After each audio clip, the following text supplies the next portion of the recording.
Before the crown, before the myths, there was a boy stepping off a northbound train into the noise and promise of Harlem. The streets would teach him their language, numbers whispered in back rooms, truces sealed with handshakes, respect measured in silk ties and steady eyes. Decades later, they would gather to bury him, asking the same question the city had asked since his rise. Was he Harlem's shield or its sharpest blade? This is the story of Ellsworth Bumpy Johnson, how he claimed a kingdom, kept it, and what happened when the king was gone.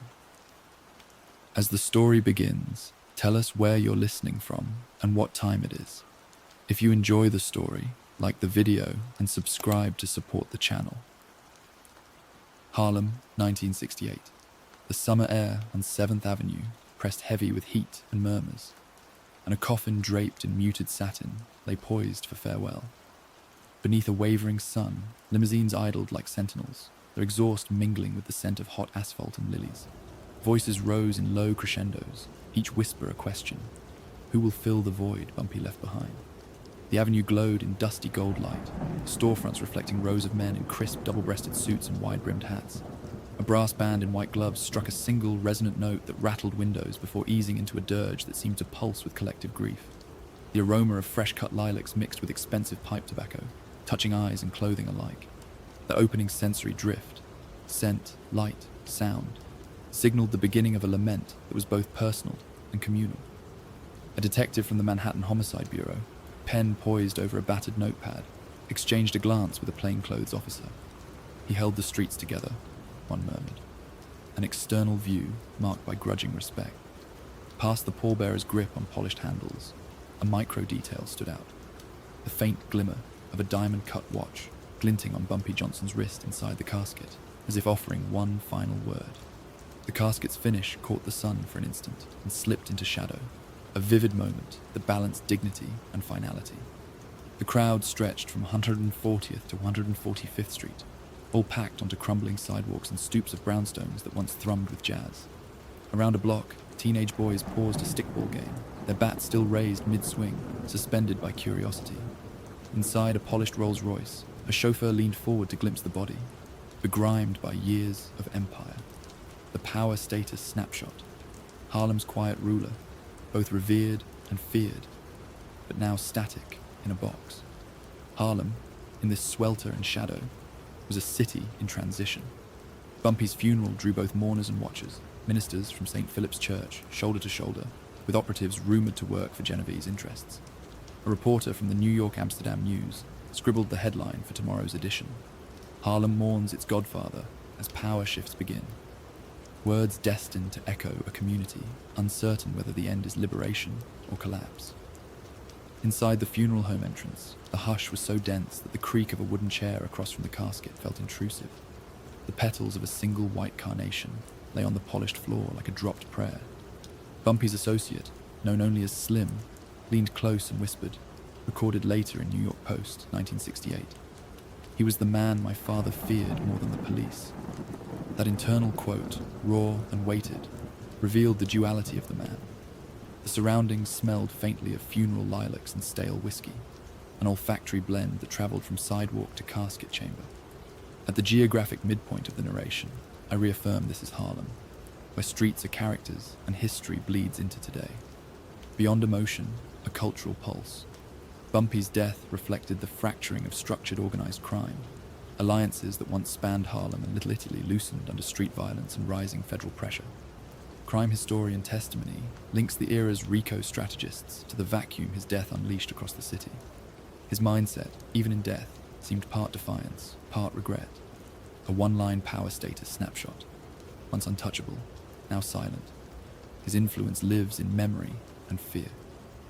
The coffin rested, but the memory echoed with unresolved tension. That final silver glint of watch, a faint crack in the lid as the neighborhood exhaled. The hum of a distant subway train rattled underground, a low ambient sound that underscored the procession's stillness. A jazz trumpet wailed through an open window on 142nd Street.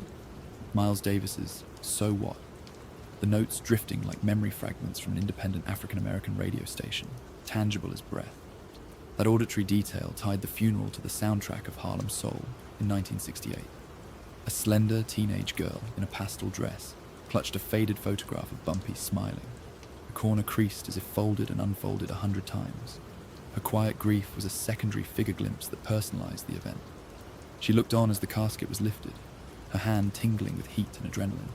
The procession moved inch by measured inch, and roads that had known hustle and rhythm now groaned under silence. The church doors swallowed the band's final notes, the scent of tobacco and lilies fading behind oak doors. The closing sensory beat arrived as the wind shifted, and a single petal drifted from the casket to the aisle. Soft, almost inaudible, but symbolic enough to echo that sunlit opening. A final external reflection fell to another observer, a journalist quoted later in the Daily News, 1968. Harlem's king has gone. We wait to see who raises his crown. The words hung in the hush that followed, unresolved, half grief, half fear, an emotional echo and a question both. As the doors closed, the funeral home exhaled in darkness. The scent of lilacs lingered where sunlight once glimmered on polished wood. That petal, delicate and defiant, fell where the watch had gleamed. In that moment, Harlem held its breath, poised between legacy and chaos, asking, who will command the streets now he is gone? Harlem, 1923. The roar of the elevated train above Lenox Avenue was a constant percussion, its steel wheels clattering like loose coins in a tin, and the scent of roasted chestnuts from a street vendor's cart curled through the crisp evening air.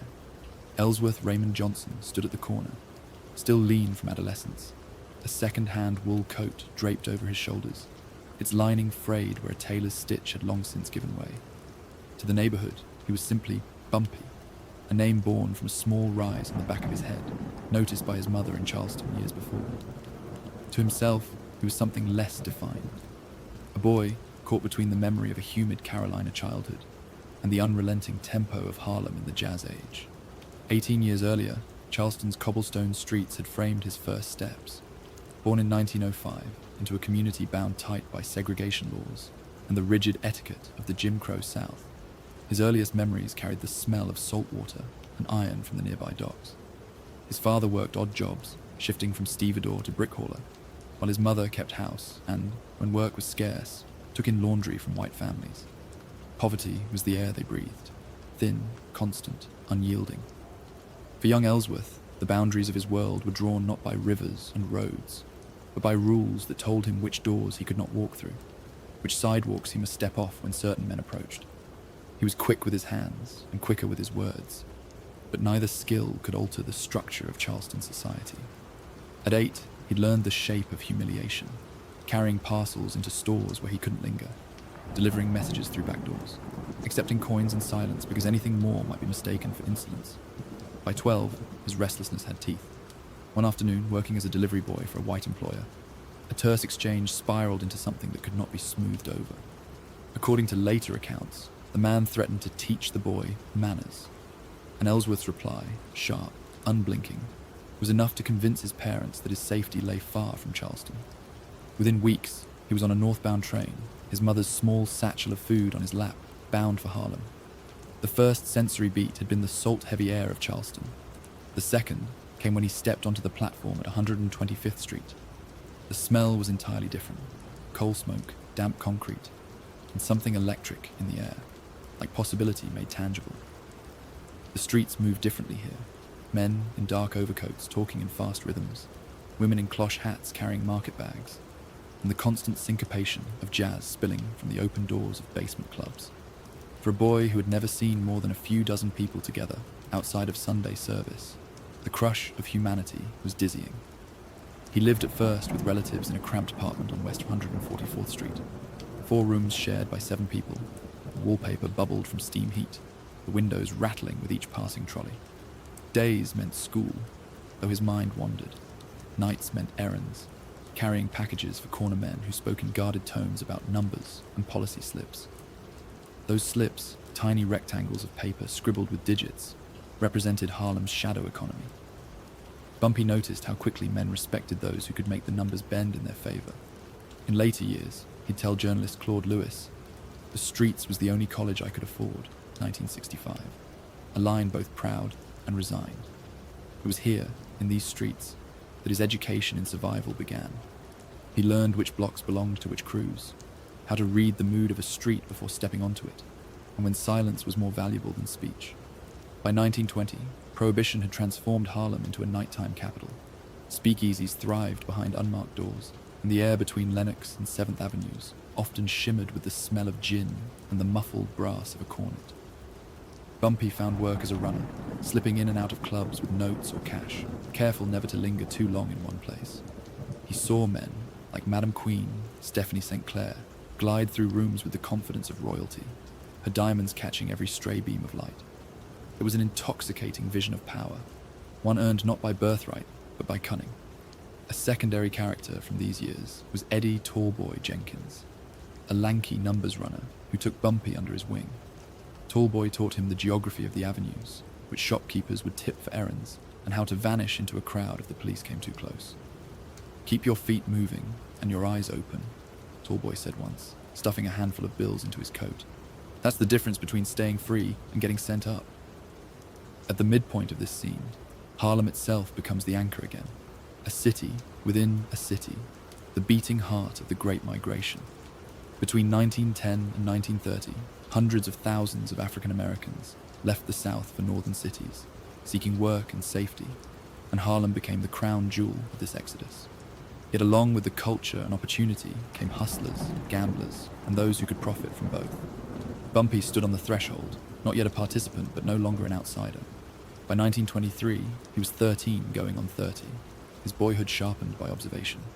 The rhythm of the city had seeped into him, the clatter of the train at dawn, the smell of bread from the bakery on 135th, the way neon signs buzzed and flickered against the night sky. He'd learned to read the faces of beat cops from the 28th precinct, noting which could be bribed with a free meal and which would march you straight to the station. He saw the delicate truce between the law and Harlem's underbelly, a balance that could tip with a single unsolved murder or unpaid debt.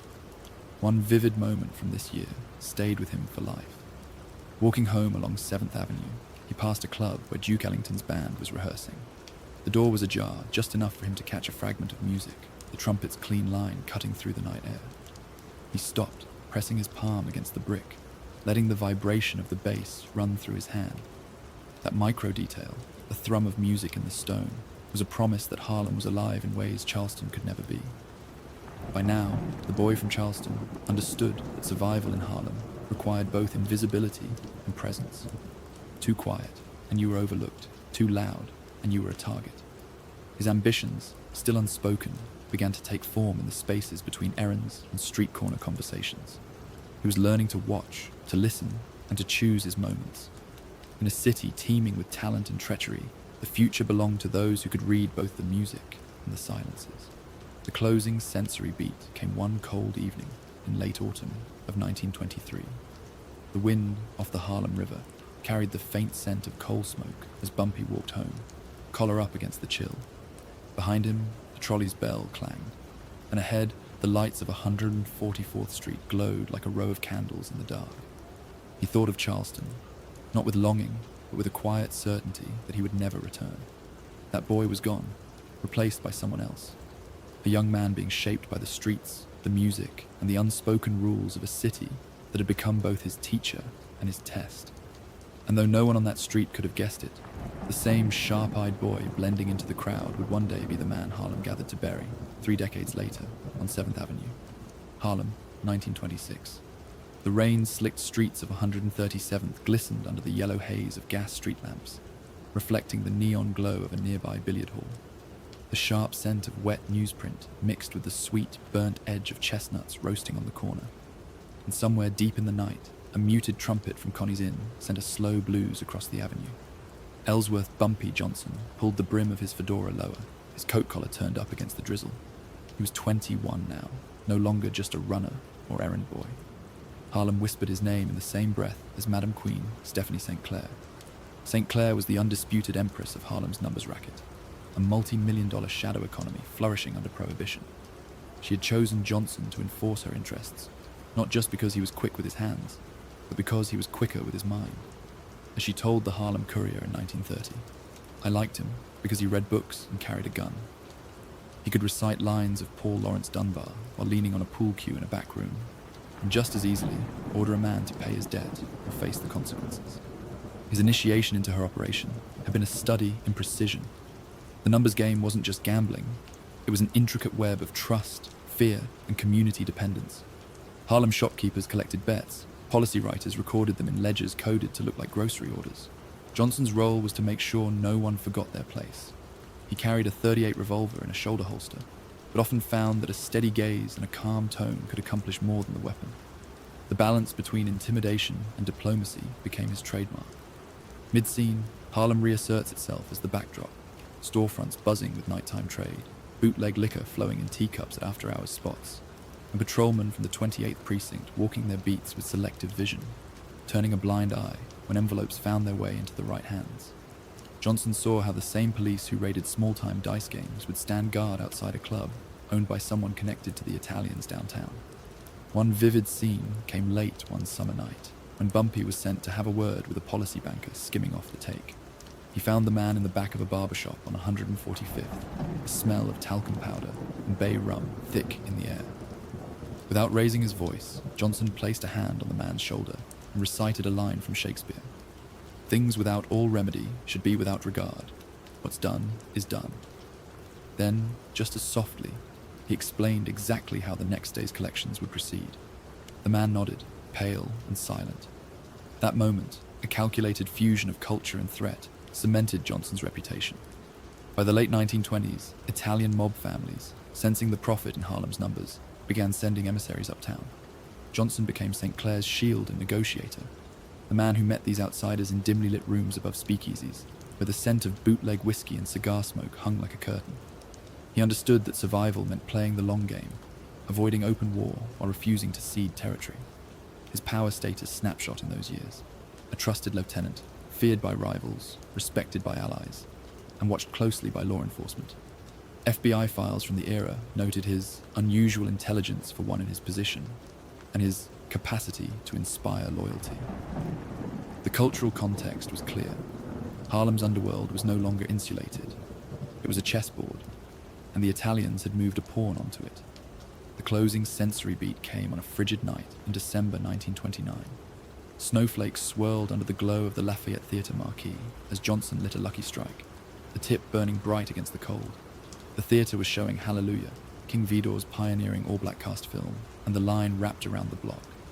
Johnson watched the crowd, smoke curling from his lips, and thought about the delicate balance he'd learned to keep, the same balance that would be tested again and again in the years to come. Harlem, 1930. The air was thick with the smell of coal smoke and cheap whiskey, and a street corner dice game on 145th scattered at the sharp crack of a gunshot 2 blocks away. The winter wind carried the echo down Lenox Avenue, curling it past the newsstand where headlines shouted, "Schultz men seen uptown, police deny knowledge." New York Daily Mirror, 1930. In the uneasy stillness that followed, Ellsworth Bumpy Johnson pulled a Chesterfield from his pocket, striking the match with deliberate calm. Harlem was no longer a closed world. The Italians had come. Only months earlier, the numbers racket had been Harlem's own, run by Stephanie St. Clair's crews and protected by a network of shopkeepers, runners, and enforcers. But Dutch Schultz, riding the momentum of his bootlegging empire, now sent his men north. Their entry was anything but subtle. Beatings in daylight, policy writers roughed up on stoops, envelopes passed to precinct captains from the 28th and 32nd precincts. St. Clair's answer was to appoint Johnson as her war general. His mind was quick, his hand steady. He understood that every move in this game would ripple beyond the neighborhood. The first counterstrike came on a rain-slicked Tuesday. Johnson led 2 cars down to 138th, the Hudson's headlights slicing through mist. In the back seat sat Willie, the Hammer, Jackson, a secondary figure known for swinging a length of pipe with surgical precision. They caught Schultz's collectors outside a bakery, the smell of warm rye bread mixing with exhaust. Johnson didn't shout. He simply stepped forward and said, "Tell your boss Harlem's not for sale."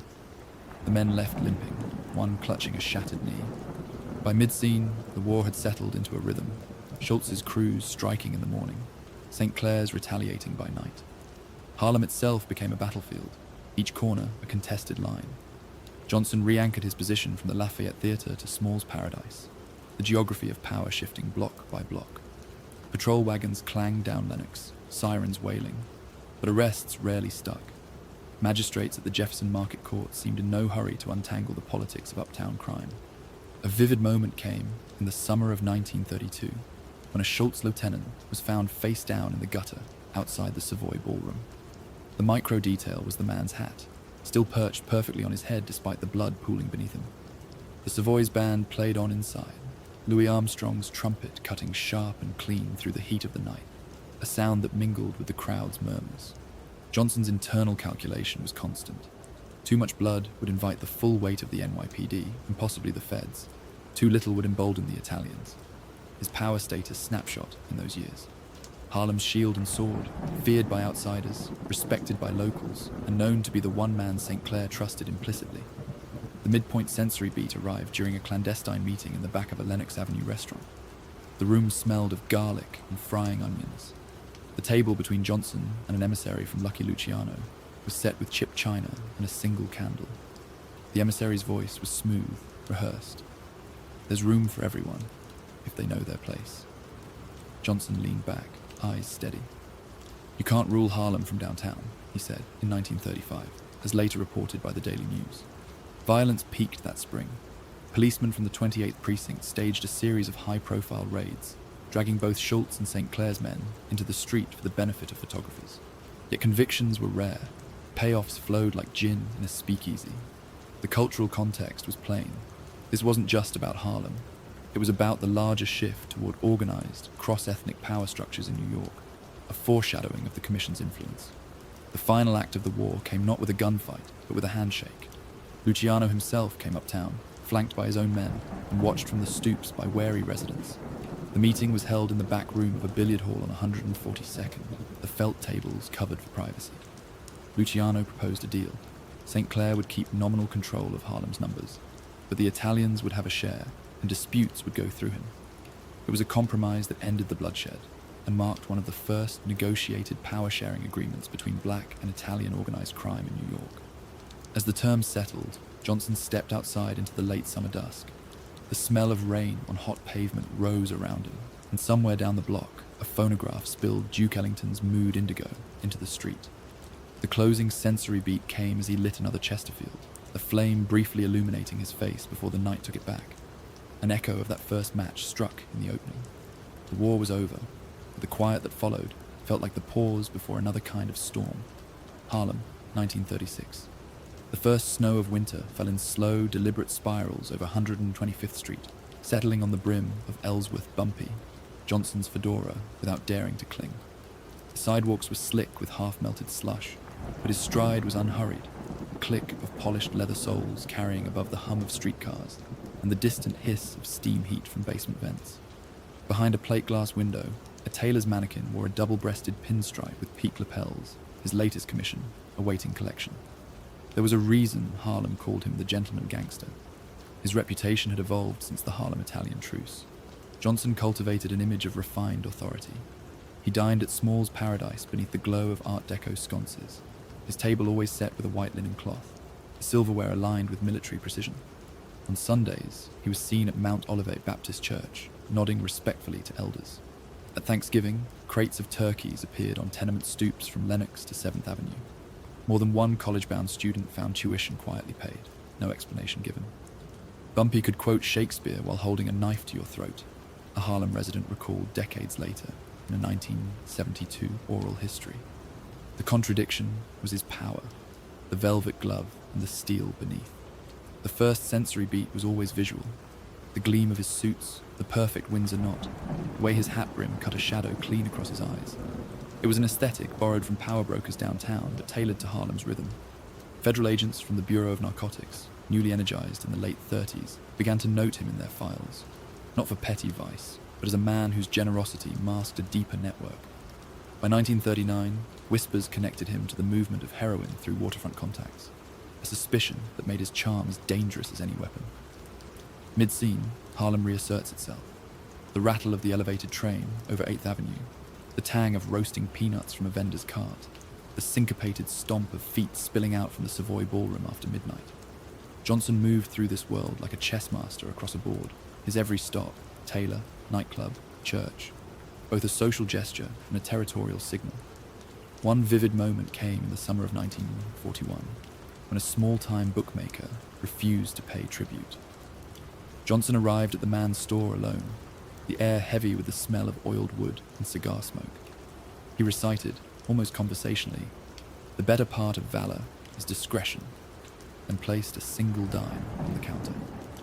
By morning, the debt was paid in full. The micro detail, the coin, face up, was remembered long after. He maintained lieutenants like Junie Bird, a wiry man with a quick draw and quicker temper, to handle those moments when diplomacy failed. NYPD's 28th Precinct, aware of Johnson's reach, kept unofficial lines of communication open. Arrests were rare and convictions rarer still. He keeps his house in order, one unnamed detective told the New York Amsterdam News in 1947. And when Harlem's quiet, we can live with that. Yet the cultural context was shifting. The post-war years brought an influx of Italian syndicate influence into narcotics, and Harlem became a key distribution point. Johnson's ability to maintain peace while navigating these currents elevated him to a singular role. Harlem's mediator between worlds that mistrusted each other but needed to coexist. His power status snapshot in this era. Undisputed local authority, socially untouchable, but increasingly shadowed by federal interest. By 1948, the midpoint sensory beat turned tactile. The feel of fine worsted wool under his fingertips, the polished weight of a silver-topped cane he sometimes carried more as a prop than support. This was theatre as much as business. Every public appearance reinforced the myth, the protector who could, if required, be the executioner. Small's paradise remained his stage, the clink of ice in highball glasses, the low murmur of deals in corner booths, and the occasional burst of applause for a jazz soloist from the bandstand, all framed his presence. Tourists whispered his name, locals nodded with a mix of gratitude and deference.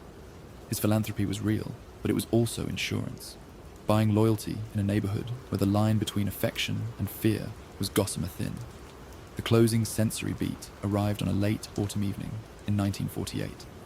Outside the Lafayette Theatre, the marquee lights buzzed faintly against the cool air, casting gold and crimson reflections onto the wet pavement. Johnson stood beneath them, lighting a lucky strike, the flare briefly illuminating his face before it vanished into shadow. The snow began to fall again, just as it had 12 years earlier. In the glow of the theatre lights, it drifted toward him and, like before, seemed to pause, as if even the weather knew it was wise to keep its distance.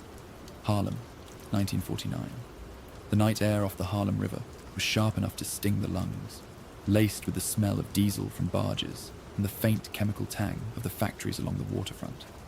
In the distance, a foghorn bellowed once, low and resonant, before the sound was swallowed by the city's hum. At a loading dock near 125th Street, a cargo truck idled under the jaundiced light of a single bulb. The driver kept his eyes on the asphalt as two men in tailored overcoats exchanged nothing more than a folded slip of paper. On it were 6 numbers, a date, and a dock assignment, enough to set in motion a transaction worth more than most Harlem apartment buildings. By the end of the decade, Ellsworth Bumpy Johnson was no longer just Harlem's gentleman gangster. He was a crucial node in a heroin supply chain that ran from the Mediterranean to uptown Manhattan. Italian mafia ports in Sicily and Marseille provided the source, smuggling it through New York docks under the protection of the Genovese crime family. Johnson's role was both delicate and indispensable, ensuring that the heroin reached Harlem without disruption, and that profits flowed back down the line without shorting anyone dangerous. His ability to keep the operation invisible made him a priority target for the Federal Bureau of Narcotics. We knew who he was, but we could never catch him with the product, an agent admitted in testimony from 1951. The first sensory beat lay in the texture of his movements during these years, smooth, deliberate, like a man for whom time bent to his schedule. He favored dark cashmere overcoats, polished brogues, and a silver tie pin shaped like a dagger. His meetings with Genovese lieutenants often took place in the back rooms of Italian restaurants on Mulberry Street, where the air was thick with the smell of garlic, espresso, and contraband cigarettes. Mid-scene, the geography shifts back to Harlem, Lenox Avenue at midnight, storefronts shuttered, the glow from Small's Paradise spilling onto the sidewalk in rectangles of warm gold.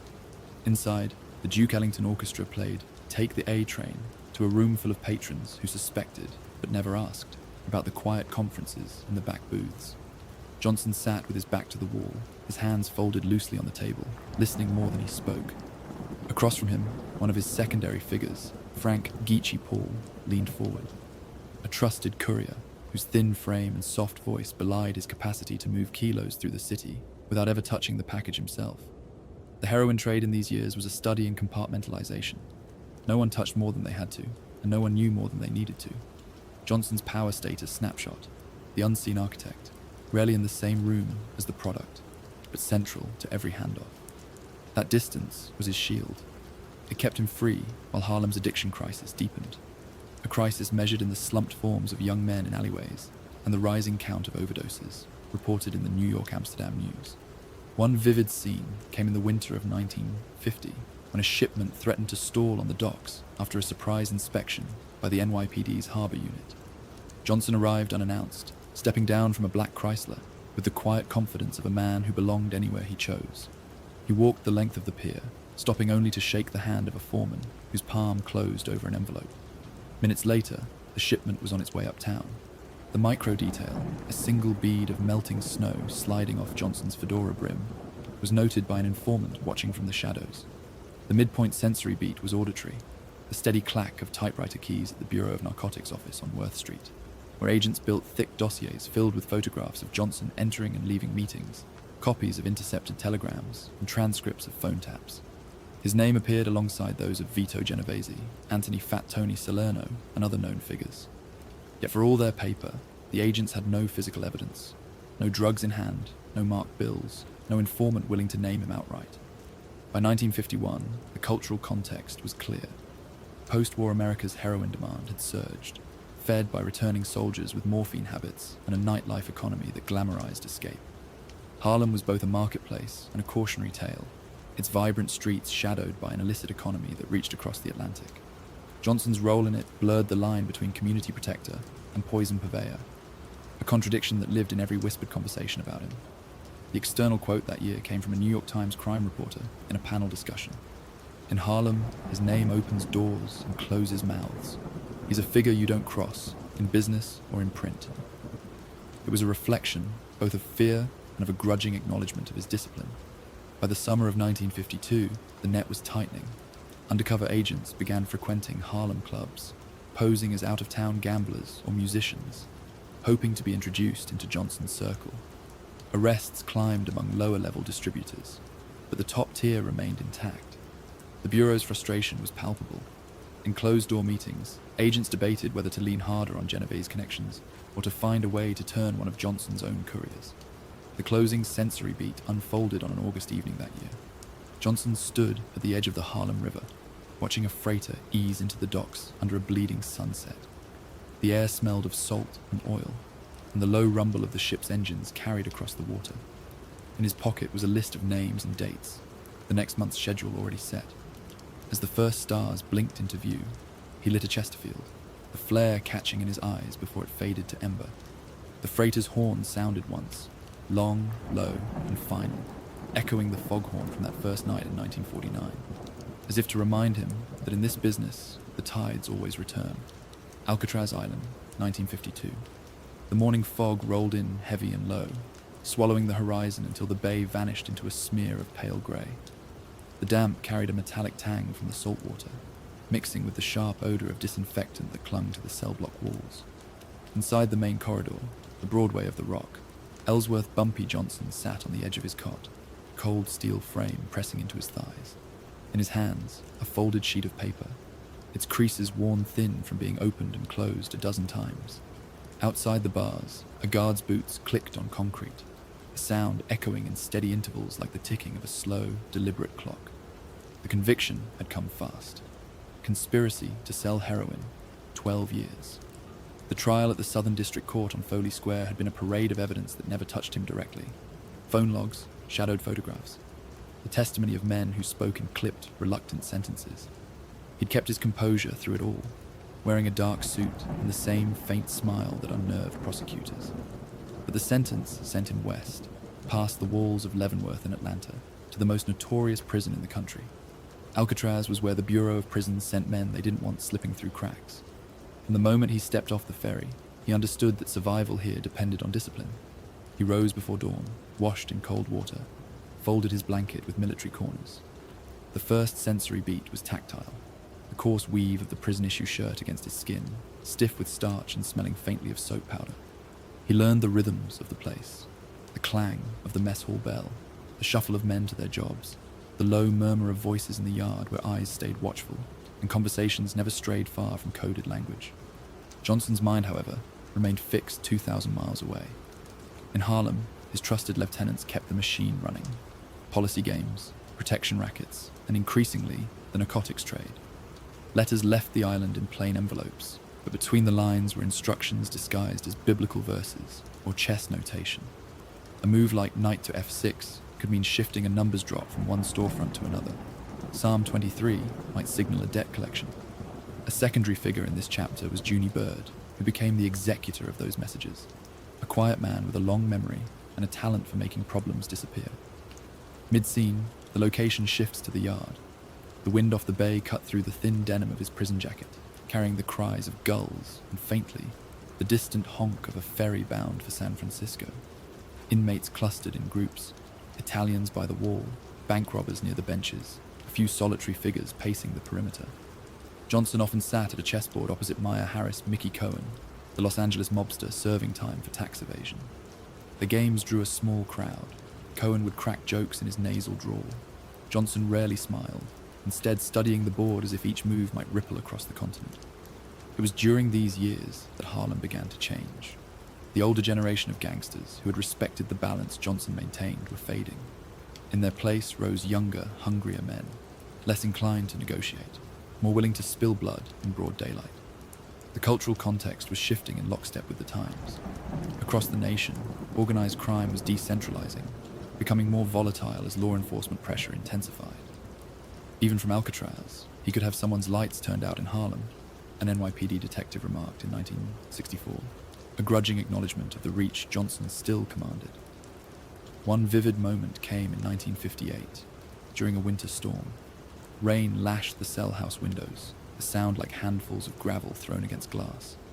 Johnson sat at the narrow desk in his cell, writing under the dim light of a bare bulb. The micro detail was the stub of a pencil in his fingers, sharpened down to less than 2 inches. He paused, read over the lines, and folded the paper with precise care. Somewhere between the mundane sentences about his health and the weather was the order for a shift in the Harlem supply chain.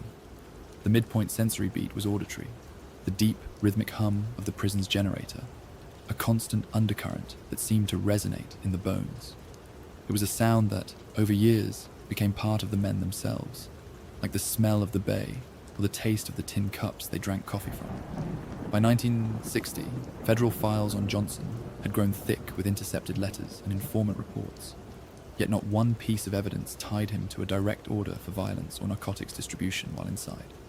That was his craft, distance and deniability, his power status snapshot, physically confined, strategically unbound. To the Bureau of Narcotics, he was a problem. To Harlem, he remained the absent patriarch, his shadow long over every street corner deal. In the spring of 1963, word came down that his release was imminent. The prison seemed to shift around him in those last weeks. The routines sharper, the days somehow slower. Younger inmates sought him out for advice. Older ones simply nodded as he passed. On his final morning, the fog lay thick over the bay again, blurring the line between water and sky. The closing sensory beat came as he stepped onto the ferry, the wooden deck damp under his shoes. The gulls wheeled overhead, their cries carrying in the cold air. He turned once, looking back at the island, concrete, steel, and silence, before facing forward. The same fog that had swallowed him in 1952 now opened to reveal the lights of the mainland, and beyond them, a Harlem that had changed while he was gone, waiting to see whether the man returning would still know how to rule it. Harlem, autumn 1963. The streets still held the lingering warmth of summer, but the air was heavier now, scented with exhaust from crowded buses and the faint, acrid smoke of garbage fires smoldering in steel drums. Ellsworth Bumpy Johnson stepped out of a black Cadillac Fleetwood on 125th Street, his polished shoes meeting the cracked sidewalk with the same unhurried confidence he had carried a decade earlier.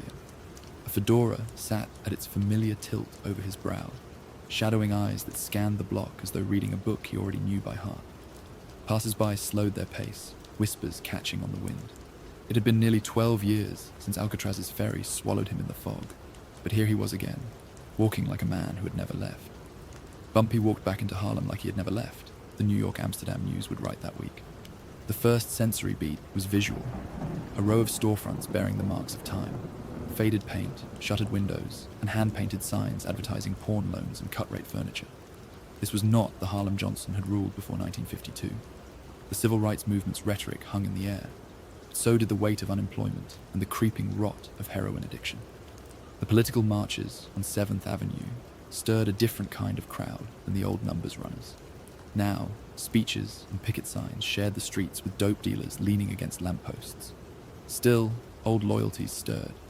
Johnson's first days back were spent behind closed doors, in the back room of Wells' restaurant over fried chicken and coffee, in the corner booth of Small's Paradise, where a live quartet worked its way through in a sentimental mood. He met discreetly with Genevieve's family intermediaries, the same men who had once safeguarded his heroin supply lines, and Harlem kingpins who had risen in his absence.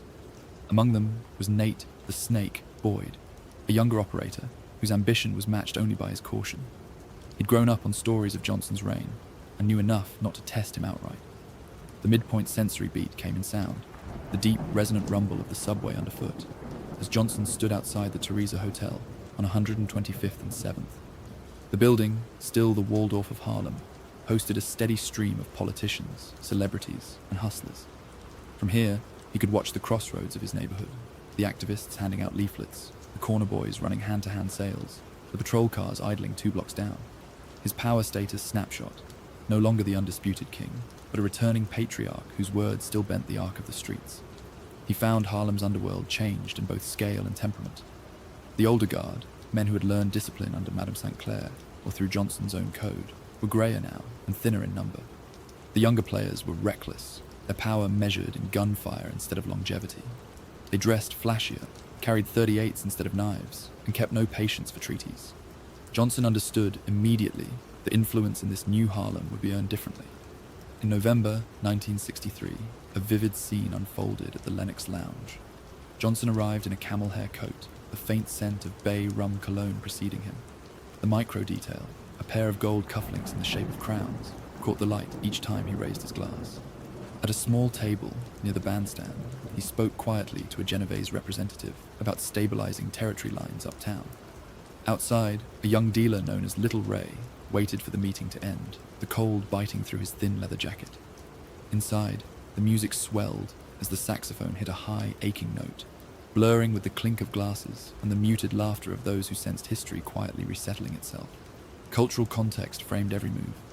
Across America, organized crime was evolving under federal scrutiny. The FBI, emboldened by the success of wiretaps and RICO's early framework, was beginning to see the interconnected web between Harlem's street-level trade and the mafia's port control. NYPD's Narcotics Bureau, working in tandem with the Federal Bureau of Narcotics, placed plainclothes officers in local bars, hoping to catch fragments of conversation that could be pieced into a case. The external quote for the era came from a 1964 NYPD detective briefing. "You can't just watch him on the street, you have to watch the people watching him." It was an admission that Johnson's influence was as much psychological as it was logistical. By mid-1964, Johnson began hosting quiet gatherings at his apartment on 144th Street, attended by old allies, younger aspirants, and occasionally Italian intermediaries. The setting was modest but calculated, framed photographs of Harlem landmarks, a chessboard always set mid-game, bottles of Courvoisier on the sideboard. Conversations mixed personal recollection with coded negotiations, much like the letters he had sent from Alcatraz. The second geographical re-anchor lands us in the spring of 1965 at the corner of 135th Street and Lenox.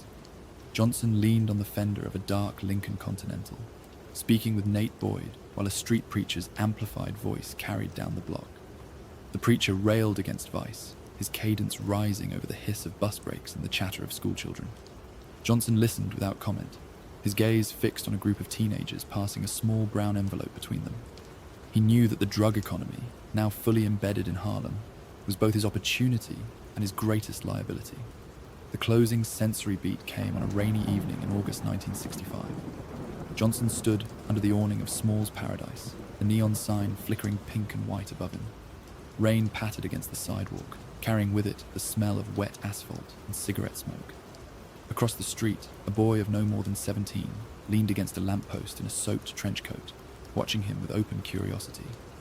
For a brief moment, Johnson saw in the boy's face the same hunger that had driven him decades earlier. He tipped his hat slightly, stepped into the waiting Cadillac, and as the door closed, the sound of the rain softened to a muffled hiss, an echo of the first day he'd returned, the streets both familiar and irrevocably changed, waiting to see if the old king could still rule them. Harlem, summer of 1965. The air over 125th Street shimmered with heat rising from the pavement, carrying the mingled scents of roasted peanuts from street carts, a sharp tang of exhaust, and the faint sweetness of a bakery's fresh bread drifting out from an open doorway. The voices of a Saturday crowd, shoppers, vendors, preachers, and corner boys, wove together in a constant, restless hum. On the broad steps of Abyssinian Baptist Church, Reverend Adam Clayton Powell Jr., preacher, politician, and power broker, leaned on the polished railing as a familiar figure in a light grey summer suit approached. Ellsworth Bumpy Johnson, hat tipped just enough to acknowledge the man above him, stopped at the bottom step. For a moment, they locked eyes, one representing the pulpit, the other the street. The opening sensory beat was sight, Powell's crisp white collar glowing in the sunlight against the deep mahogany of the church doors, Bumpy's suit catching a flicker of light from the chrome trim of a passing Buick. Powell's words came low, meant only for the man before him. If you keep the peace, we'll stay out of your pockets. Ebony, 1965. It was not a blessing, but an arrangement. Johnson nodded once, understanding that in Harlem, peace was often less the absence of conflict than the quiet redirection of it. Johnson had long understood the advantage of keeping close to Harlem's clergy. Powell, with his sermons broadcast on radio and his influence on Capitol Hill, could soothe tempers in a neighborhood where unrest simmered just beneath the surface. In return, Bumpy could ensure certain disputes never erupted into the kind of public bloodshed that drew headlines and heat from downtown. The midpoint sensory beat came in sound, the distant rumble of the subway under Lenox Avenue as Johnson later stood with Powell in the church's side office, a fan oscillating lazily, clicking at each turn. Through the open window came the syncopated shouts of boys playing stickball in the alley. On Powell's desk lay a stack of the New York-Amsterdam News. The headline from a week earlier, "Police Raid Nets, Drug Ring in Harlem," was a reminder that both men walked a thin line. Watching from the street that afternoon was Detective William O'Shaughnessy of the NYPD's Narcotics Bureau. He had been trailing Johnson for months, keeping notes on his meetings, his movements, even the brand of cigars he favored. Even when he smiled, O'Shaughnessy would recall in a 1966 interview, "You were looking at a man taking your measure." The detective's presence was no secret to Johnson. In fact, it was part of the performance. Power in Harlem was as much about being seen with your allies as it was about being seen enduring your enemies. A vivid scene unfolded one evening at Small's Paradise.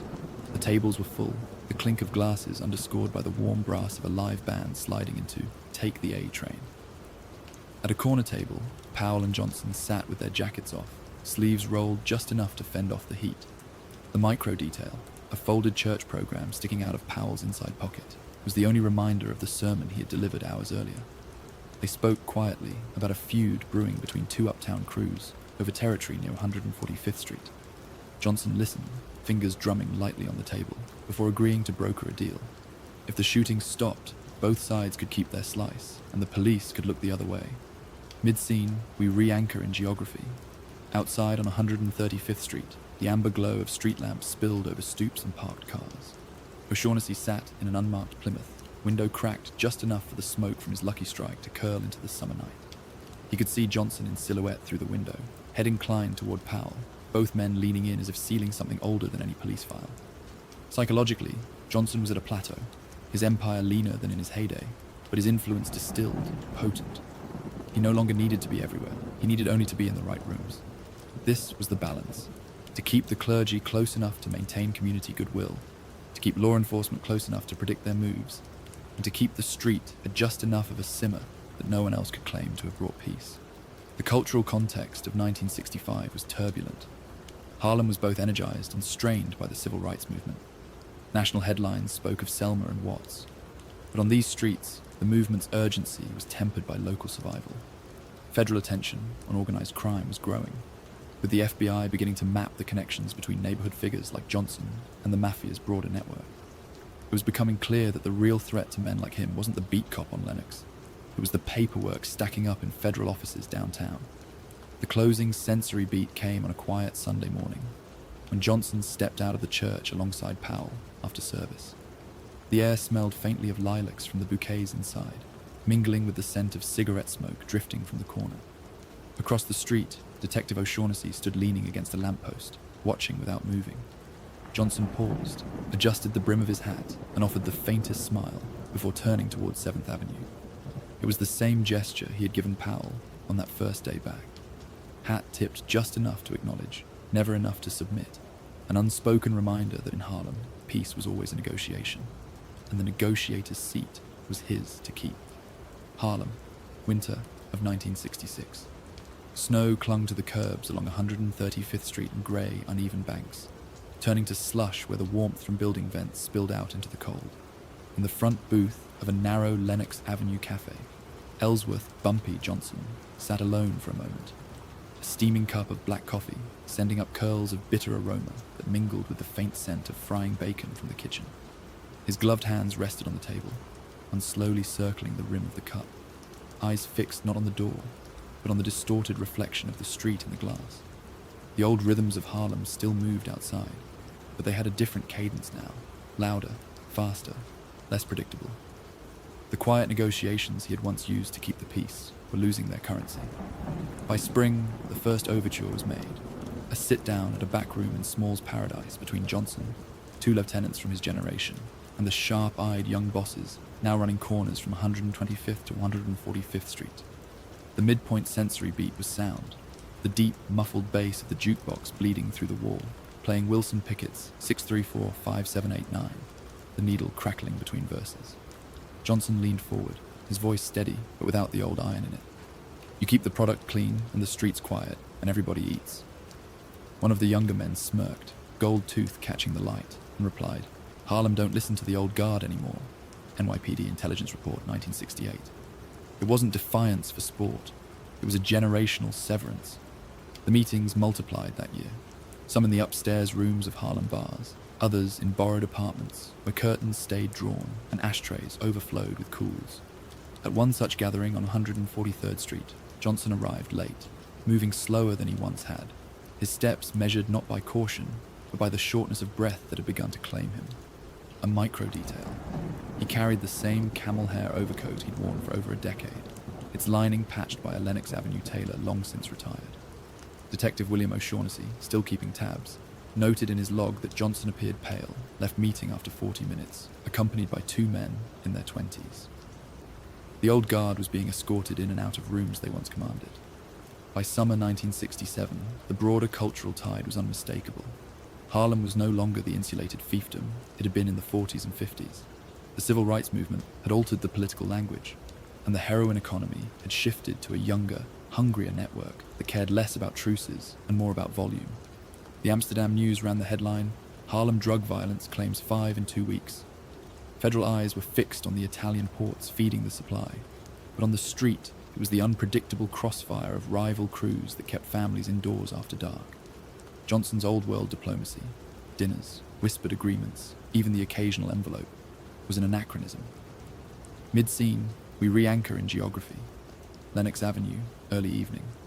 Streetlights hummed above, their glow reflected in the wet pavement. A line of checker cabs idled outside Wells Supper Club.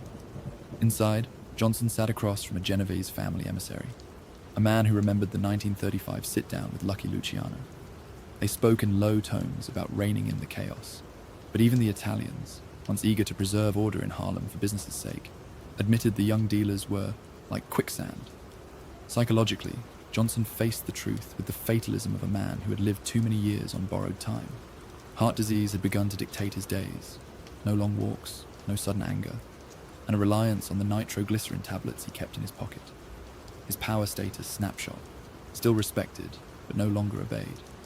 The men he could command were fewer, The men who feared him, fewer still. One autumn night in 1968, Johnson called for a final negotiation. The location was a dimly lit room above a record store on 126th Street. The closing sensory beat was touch, the smooth lacquer of the conference table beneath his palm as he leaned forward, breathing slow, choosing each word with care. He offered the last of his leverage, a mapped division of corners, a promise of non-interference from his allies, a warning that blood in the streets brings heat on us all. The younger bosses listened, nodded, and left without committing. In their silence, Johnson heard the end, not of the business, but of his place in it. When he stepped back out into the Harlem night, the air was sharp with the smell of coal smoke from a nearby basement furnace. Across the street, a group of teenagers laughed too loudly, their pockets heavy with the future he could no longer control. Johnson adjusted the brim of his hat, as he always had after closing a deal, but this time there was no handshake waiting, no terms agreed, only the hollow echo of his own ritual, carried away into the dark. Harlem, Sunday morning, July 7, 1968. The air was thick with the already warming heat of midsummer, carrying the mingled scents of frying catfish and sweet rolls from the kitchen at Wells Restaurant. On 7th Avenue, traffic was sparse, just a few checker cabs idling at the curb, their meters clicking softly, and the slow rumble of an M101 bus making its way north.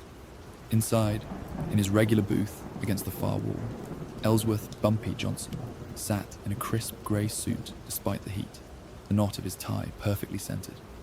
His felt hat rested on the table beside a steaming cup of black coffee, the brim angled toward the door as it always was. The first sensory beat was sight, the way sunlight filtered through the window blinds, casting striped shadows across the polished tabletop and the gold of his watch band. He was midway through a plate of scrambled eggs and grits when it came, not the slow tightening he sometimes felt from his heart condition, but a sudden, crushing weight in his chest that stole his breath before he could reach for the nitroglycerin tablets in his pocket. Across the room, a waitress froze, the clink of dishes stopping midair. Someone shouted for an ambulance. By the time the stretcher wheeled in, the coffee was still warm, steam curling above it. Witnesses later said his hat stayed right where it had been, neatly placed, untouched, as if holding his place. He died like a king in his castle. Harlem was his castle. A long-time resident told the Amsterdam News that afternoon, 1968. Outside, word travelled faster than the sirens. Within an hour, knots of people gathered along the block. Men in tailored suits, women in Sunday hats, teenagers who had only heard the legends, each murmuring the same question. What happens now? Midpoint sensory beat. Sound. The air outside Wells carried the overlapping hum of street chatter, the high call of a newspaper hawker shouting the daily news headline, Bumpy Johnson dead at 62. Across the street, the soft shuffle of church shoes on pavement as congregations poured out, some crossing over to stand among the crowd. Detectives from the 28th Precinct arrived in plain clothes, jotting names in notebooks, scanning faces.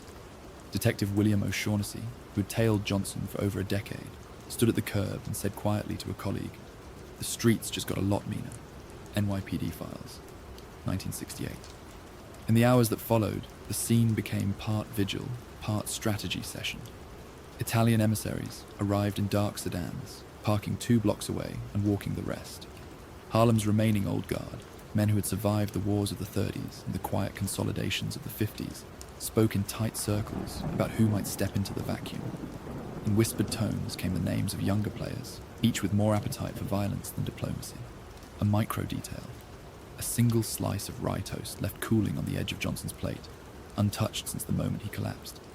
Mid-scene re-anchor, 7th Avenue at midday. The heat shimmered above the asphalt. An ice truck rattled past, blocks of frozen water dripping onto the street. Inside Wells, the booth remained cordoned off with a strip of police tape, the coffee cup still in place. The smell of the kitchen, fried chicken and collard greens, drifted on, indifferent to the fact that one of Harlem's longest-standing powers had just fallen. Psychologically, Johnson had spent his final years wrestling with a truth he never spoke aloud, that the order he built was not permanent, that the new Harlem would move at a speed and in a language beyond his control. His power status snapshot at the moment of death, respected by many, obeyed by few, feared by almost none. Yet his presence had been a kind of anchor, and with it suddenly gone, the waters were free to churn. As evening fell, the crowd thinned. but the conversations carried to stoops and corner tables. The civil rights era had redrawn the city's moral lines, and the heroin economy was poised to swell without the restraint Johnson once enforced. This was part of a broader shift across organized crime, away from centralized, negotiated control toward fractured, volatile networks. A glimpse of a secondary figure, Flash Daniels, Johnson's driver for nearly 15 years, standing across the street in a tan suit, eyes fixed on the restaurant door, not speaking to anyone. The closing sensory beat was touch, the faint warmth of the tabletop under a busboy's palm as he finally cleared the booth that night, lifting the hat last, placing it gently in a brown paper bag.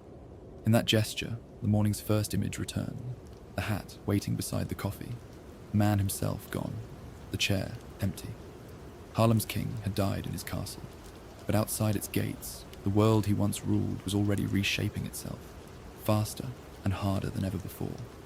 Harlem, 1923. The summer heat pressed against the asphalt, shimmering in waves on Lenox Avenue, while the clang of elevated train cars overhead sounded like something alive in the sweltering air. A young Ellsworth Bumpy Johnson stood in the marketplace, watching the black tin roofs of pushcarts glint and the swallows dart among the second-floor fire escapes. Yet, in that moment, his eyes were fixed on a folded slip of paper passing between a shopkeeper and a wiry teenager with streetwise caution. That simple exchange carried secrets of power, money, and a world beyond schoolbooks. And it asked a question before he even knew to ask. Could he ever be part of that? The opening sensory beat was sight and sound. The muddied glow of the afternoon sun on sweat-dampened straw hats. The dull shriek of trolley wheels on rails. The soft rustle of betting slips traded in hushed tones. Harlem in 1923 was alive with transition. The Great Migration had surging crowds, jazz drifting from basements, an opportunity wrapped in danger. Bumpy, freshly arrived from Charleston, carried the past in his bones, but scanned the blocks that would teach him everything. By the late 1920s, he would become Stephanie St. Clair's enforcer, learning discipline, strategy, and the balance between force and tokens of respect. St. Clair, known across Harlem as Madam Queen, reigned over the numbers game with a mix of street savvy and ruthless calculation. As she remarked to the Harlem Courier in 1930, in words that would later become legendary, "I liked him because he read books and carried a gun." That internal quote, short and sharp, carried truth and contradiction. Bumpy's intelligence made him formidable. His violence made him necessary. Harlem Courier, 1930. In 1925, the numbers racket in Harlem had burgeoned into a multi-million-dollar shadow economy. The game was simple in concept. 3 digits, whispered to shopkeepers, collected daily, payouts promised the next morning. But complex in execution. Collectors scribbled numbers on folded slips, known as policy slips, camouflaged as bread orders or laundry lists. Kings and queens like St. Clair ruled via networks of runners, bankers, and enforcers. Bumpy becoming a linchpin. He wore pressed trousers and polished Oxfords, a fedora tipping low as he leaned on a lamppost to negotiate territory, his voice deceptively calm. The game's success turned Harlem corners into informal banks, its runners into trusted ledger keepers, unless they crossed the line, in which case discipline could be swift. The atmosphere was vivid. Storefronts on 142nd and Lenox buzzed with activity, the low hum of chatter blending with piano riffs from nearby speakeasies. The pungent aroma of freshly roasted coffee spilled from cafes. The tang of sawdust coated the barroom floors where Republican street machines counted the day's take. An electric streetcar clattered by, its conductor calling out Harlem Parkway as Bumpy watched, absorbing geography as currency. One vivid moment occurred one night when a rival crew attempted to muscle into St. Clair's territory. Bumpy, dispatched ahead of the main enforcers, stepped into a deserted alley behind a tailor shop on 145th. The micro detail, his palm pressed against the cold brick wall while he weighed his options. A single street lamp cast his shadow onto a steel garbage can. The man facing him squared his shoulders, flanked by 2 goons. Bumpy drew his .38 revolver, but didn't fire. Instead, he spoke. "You think you run this? Not tonight." The rival backed down. That confrontation, quiet, deadly, controlled, cemented his reputation. Intelligence and Python's slow poise, not just speed with the gun. Mid-scene, geographic re-anchor. Harlem again, years passing between those early lessons and his ascent. The streets remained the same on the map, but felt different in energy. The elevated trains rumbled overhead, shop signs flickered. The glow of Small's Paradise balcony pulsed like a beacon for ambition. By 1927, police corruption had woven into the fabric of the racket. Some NYPD precinct officers turned a blind eye or collected hush payments. Others made raids against low-level operators while ignoring the bigger fish. The cultural context. Harlem was a microcosm of the changing organized crime landscape, where black city networks intersected with broader syndicate systems, and law enforcement oscillated between enforcer and participant. Agents tagged Bumpy's name in reports, labeling him a man with the mind to see more than his station, but lacking evidence of actual violence. He protected, not paraded. His power status snapshot by 1928, formidable lieutenant, invisible strategist, whispered about even in precinct halls. A real newspaper headline from the era captured public perception. Numbers raid yields arraignments. St. Clair's men avoid net. New York Amsterdam News, 1928. It was the law chasing the tail end of a hydra that St. Clair, and by extension, Bumpy, managed to evade through alliances, information, and force. That headline underscored the tension in the era. Public outrage at crime, dismay at its reach, fear that Harlem's economy, legal and otherwise, would crack. Secondary character glimpse. There was Eddie Tallboy Jenkins, lanky and quick-witted, who first introduced Bumpy to policy slips, showing him which shopkeepers tipped well, which cops turned a blind eye for breakfast in a paper bag. Tallboy carried ledgers on his person, inked in shorthand, and the numbers ran too high for memory alone.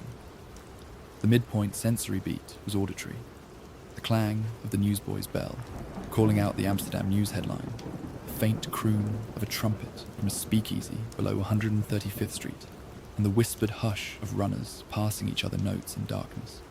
That soundscape was the pulse of the underground economy. Psychological depth. Bumpy held contradictions in his chest, ambition tempered by loyalty, intellect jarring against violence. He feared betrayal more than bullets. He loved the streets because they taught him without mercy. He saw his future in their rhythm. He was torn between using power for community and owning it for survival. By 1929, as prohibition faded, the numbers game remained. Younger dealers eyed it greedily, but Johnson and St. Clair still held the moral high ground, or at least the illusion of authority. His internal growth, from observer to enforcer to respected godson of policy, felt inevitable but cost him something. A childhood, a choice of innocence, a path untouched by shadows. The closing sensory beat. A cold night in November leaves skittering down cobblestone alleys, the smell of burning coal drifting from basement furnaces, and the taste of cheap bourbon at a backroom meeting as Bumpy closed a deal to redistribute numbers routes, the steam from his exhale visible under a street lamp, swirling upward and vanishing into the cold air. The same kind of vanishing that happens when an era passes from one generation to the next. He pocketed a folded slip with the new district map. The paper was soft in his hand, creased from being passed so many times it could have belonged to nobody. But he held it, a promise written in ink that said he belonged now. Harlem belonged to him, but just for a while. Harlem, 1968. The smell of hot ink from a street corner newsstand rises with the summer heat as the crowd thins from Woodlawn to 7th Avenue, and a single black hat, his hat, rests on a diner table inside Wells like a crown set down and forgotten. People keep looking back as if the hat might move. What happens to a city when the symbol on that brim becomes a story other people will wear? Hours after the last hymn and the last low murmur outside the funeral home, the Amsterdam news boxes click shut, and the folded papers carry the first rough draft of Legacy down 125th Street. Vendors shout above the rattle of the IRT, ice clinks in Coca-Cola bottles, and the brass smell of subway brake dust mixes with talcum and cologne. In one column, Bumpy Johnson is a peacemaker. In another, a mastermind of dope roots that left a generation chasing a white horizon. Power status, snapshot, dead in the flesh, sovereign in memory, with a crown that everyone will try on. The decades begin to claim him. In the early 1970s, the movies don't say his name, but say his name anyway. A bumpy Jonas here, a bumpy Rhodes there. A man in a tailored overcoat moving through smoke-filled rooms, where the tables are round and the rules are rectangles slid across them. Those films, Shaft, Cotton Club, Turn the old grammar of Harlem's underground into flicker and saxophone, and every frame files his silhouette under American myth. A city that once measured him by street corners now measures him by screens. The sound, always the sound. Needle to vinyl in a Lenox Avenue living room. James Brown on the radio from 125th. A murmured toast in a back booth at Small's Paradise when the night was still his, or at least when people believed it was. Meanwhile, the archive grows colder and cleaner. The Federal Bureau of Narcotics has long since merged its files into federal systems that survive beyond the men who compiled them. The NYPD Intelligence Division keeps clippings in folders that outlive detectives' pensions. The courthouse records retain the case numbers like etched initials in granite. A journalist prints the only headline a life like his can earn in peacetime. Hoodlum aims high, if not always true. The date is August 1997. The newspaper is the Washington Post, and the reviewer speaks of an erudite gangster who turned Harlem's war with Dutch Schultz into a stalemate that still echoes in precinct basements when the rookies ask the sergeants to tell them how it was back then. An erudite gangster who fought the Dutch Schultz gang to a standstill, writes Stephen Hunter, reminding readers that cinema sometimes tells the truth sideways. Washington Post, 1997. Outside the movie house, memory keeps its own books. Mamie Hatcher Johnson, who knew the weight of that hat on the coat rack and the rhythm of those keys on the dresser, keeps talking even when others try to turn her story into their story. Frank Lucas was never accepted in Bumpy's circle, she says years later, after films and interviews have mixed the liquor of recollection with the soda of marketing, and she says it as gently and as firmly as a woman closing her own front door. Mamie Hatcher Johnson, interview, 2019. This is Harlem again, geographical re-anchor, the years now sliding from 1968 toward the 2000s like subway cars in a tunnel. The Apollo's marquee still throws light across Adam Clayton Powell Jr. Boulevard, and the barbershop radios still spit sports talk and doo-wop on Saturdays. But the neighborhood has weathered fires and arson for profit and bulldozers, heroin and then crack, RICO and the age of wiretap warrants that made even whispers dangerous. Organized crime has changed its suit, from gentlemen's understandings in back rooms to corporate laundering in fluorescent offices, from policy slips to offshore ledgers with names that sound like water. The old world peace he brokered with a handshake, a language of mercy and menace, has been replaced by mergers conducted by lawyers and chaos conducted by kids who didn't get the memo about rules. A historian crouches in the stacks and finds him not in a single chapter, but in the margin of many. The Great Migration, the numbers economy that banked black dollars when banks wouldn't, the federal pivot from the FBN into the BNDD and then the DEA, the birth of RICO. He's a hinge, the kind that doesn't show when the door is closed but groans when it swings. When the television show, Godfather of Harlem, arrives decades later, critics point to the way it braids civil rights, mafia politics, and municipal power into a rope that both lifts and strangles. They note how the series explains a man by explaining a neighborhood at war with itself and with history. Time, 2019. And yet, to the young, he is a verse before he is a footnote. The beat drops, South Bronx, Queensbridge, Bed-Stuy, names fired like pistons into microphones, and a generation hears Bumpy in bars that use him as a talisman against betrayal. In 2011, Prodigy releases the Ellsworth Bumpy Johnson EP, and follows with the Bumpy Johnson album in 2012. It's not the man, but the idea of him. Endurance, angles taken at night, rules that kept some people alive and broke others. Hip-hop keeps his portrait hanging in a hallway of kings where the frames are rhymes. Prodigy, 2011-2012. Legacy is a chessboard, and he still moves pieces. A generation of writers repeats the story that he taught a younger hustler how to stand in a room full of Italians without blinking, how to negotiate without losing the street's respect, how to run a numbers district with the ease of a maestro. Another generation, with new tape recorders and sharp pencils, calls the story what it is, contested. Mamie says no, never accepted in Bumpy's circle. And the myth shifts a few inches, still upright, still heavy. If you press your ear to the archive, you can hear the scrape of chairs as the living argue about the dead. Mamie Hatcher Johnson, interview, 2019. Planetil.com, a micro detail, small and strangely durable, survives the years. That hat on the table at Wells felt dark as a midnight hallway, sitting beside the coffee and grits the morning he fell. Some swear the brim was turned up, others that it was snapped low even as he left the world. You can argue the angle, you can't argue the symbol. A hat is authority you can put down. A legend is authority that puts you down. What does law enforcement say now, after wiretaps and vault raids and grand juries have had their innings? The files have the dryness of dust, but the living speak with the candor of distance. He was an erudite gangster, writes Hunter in 1997, and the phrase has the cool flint of a verdict from the press box. A reporter who knows that elegance doesn't absolve violence, it only accessorizes it. Washington Post, 1997. Community memory is more complicated. An old man with a shoeshine stand on 134th says he remembers Thanksgiving, birds handed out on the avenue. A woman who became a nurse says he paid first semester tuition in cash and asked for nothing but discretion. Others remember the funerals that ran like beads on a wire through the 1950s and 1960s, the mothers who pressed photographs to their faces like bandages. Legend is a word that makes both stories cohere long enough for a single sentence, then they slip apart again. Outside Harlem, the country rewrites the rules that governed men like him. In 1970, Rico builds a ladder for prosecutors to climb over the fences of compartmentalization that once protected bosses. In 1973, the DEA pulls together the federal hunt for heroin and all its cousins. Through the 1980s and 1990s, mandatory minimums turn street choices into life sentences, read in monotone. His era begins to look like velvet by comparison, velvet with knives beneath it, but velvet still.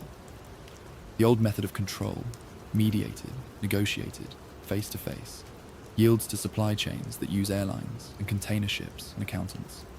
If the first half of his life was about arranging peace, the second half of the century is about managing volume.